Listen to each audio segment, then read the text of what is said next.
ایک صحابی نبی صلی اللہ علیہ وسلم کی حدیث روایت کرتے ہیں. آپ فرماتے ہیں کہ ہم ایک دن نبی صلی اللہ علیہ وسلم کے پیچھے نماز پڑھ رہے تھے. نبی صلی اللہ علیہ وسلم جب رکوع سے اٹھ کر کھڑے ہوئے تو آپ نے سمع اللہ لمن حمیدہ کہا. تو ہم میں سے ایک صحابی ہے جس نے کہا ربنا ولک الحمد حمدا کثیرا طیبا مبارکا فی. تو نبی صلی اللہ علیہ وسلم نے جب نماز کو ختم کیا، ختم کرنے کے بعد پوچھا کہ یہ کلمات کس نے کہے ہیں.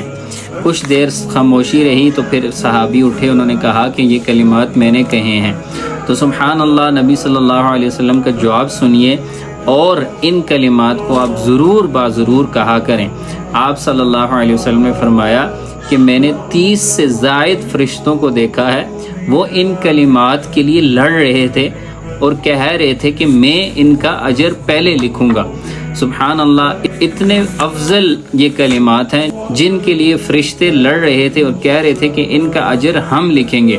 تو اس لیے جب سمع اللہ لمن حمیدہ کہیں تو ربنا ولک الحمد حمدا کثیرا طیبا مبارکا فی، ان کلمات کو یاد کیجئے اور قیام میں یہ ضرور ضرور کہا کریں.